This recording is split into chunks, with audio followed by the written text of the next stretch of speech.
guys, I'm back with Dip Powder Mani.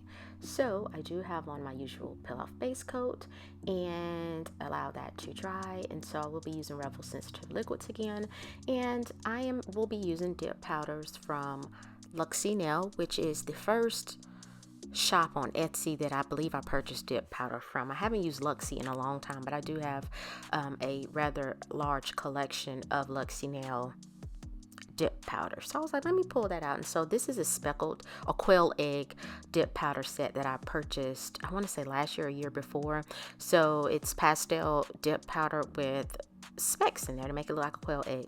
Now for this first color, I got the white, which is the quail egg white 2.0. It's supposed to be a remake, but it's supposed to be white, but it had pink in it, so I don't know how that happened, but anyway, so I'm just laying my finger flat. Again, these are sample size jars. Luxie Nail has a shop on Etsy, and they also have a separate website as well. So you can go to luxienail.com, www.luxienail.com, or you can go to Luxie Nail, the Luxie Nail shop on Etsy to make a purchase if you choose to do so. And I do like the fact, again, that I can get sample size jars. And also Luxie Nail is the builder gel that I use, or that's where I get my rubber base coat from as well. So guys, just hang out with me while I do this dip powder application.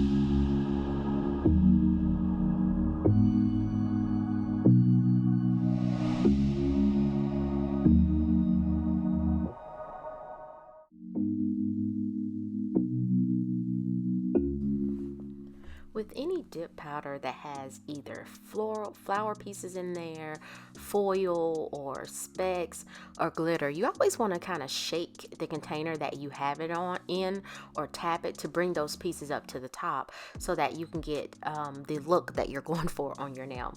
And so I applied the pink to my pinky, and I think my index finger off camera, and so I couldn't decide between the quail egg green or the quail egg purple, so I decided to go with the purple because it was more on the lighter shade, even though the green is pastel as well. I thought the purple would look better. I wish I wouldn't have used the white that's on my ring finger because it has pink in it for some reason, and I've never used it that I recall. I did a video last year or year before, I think, using the quail egg natural, which was really pretty. And so I'm just going in with that application. I'm then going to cap all nails in clear, and I will activate and do my filing and buffing off camera.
a soft bristle toothbrush to remove excess dip powder from the nail, and then I'm applying a generous amount of activator. After about 5 to 10 minutes, I then do my filing and buffing off camera with these nails. And so coming up, because I did not like the white on my ring finger because it was like white and pink for whatever reason, I was just like, do I pop it off and just throw another color on there? What do I do? So of course, y'all know me.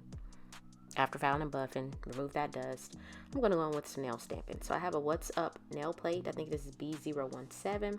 And I want to use kind of like the spring Easter theme. It has like little ducks and eggs. So it could be spring or Easter, whatever floats your boat. And so I'm using some acetone and to clean off my plate. Even though it's in a holder, I still want to clean the plate off, and I'm using my clear jelly stamper sticky pad and a stamper head and cleaning that off. And I'm going in with clear jelly stamper black stamping polish. I do have a discount code. I'll put that in the description box. So I'm just applying that to the plate. I'm covering the entire image. I'm then going to do one scrape and lift and pick up the image. It transferred very clear, and I'm just pressing and holding that on the nail for a few seconds to make sure that image transfers, and it did. Now you may say it's a little too much. I questioned myself on this because the dip powder itself is speckled, and so it kind of all blended into me, to be honest. And so I'm going in with my cosmetic Q-tip and removing any excess stamping polish from the nail. I'm then going to go in and apply Revel's gel top coat, the sensitive top coat. It is HEMA-free. Y'all apply 2 coats of that per Revel's instructions and cure them for 60 seconds in my LED lamp in between each coat. And then I will also apply a little stud. It's like a black pearl stud at the cuticle area of the other nails that don't have the stamping.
So with the second coat, I'm making sure to cover that stud with gel top coat because this is not a rhinestone. So you can put gel top coat on top of non-shiny gems or whatever you want to call them, because it will not take away the shine from them. And so after I apply the second coat and cure for 60 seconds, I'm then going to go in with at least 90% alcohol and a lint-free wipe to remove the tacky layer from the nail. And they do produce a shiny nail when wiping off that tacky layer. And so once that cools down from the lamp, you want to apply your favorite cuticle oil. So guys, please like this video if you found value, leave a comment and let me know what you think, and subscribe to my channel. It's free in 2023. Why not? So I appreciate you guys for watching. If you made it this far, I hope you have a wonderful week, and I will see you next week, and happy Easter.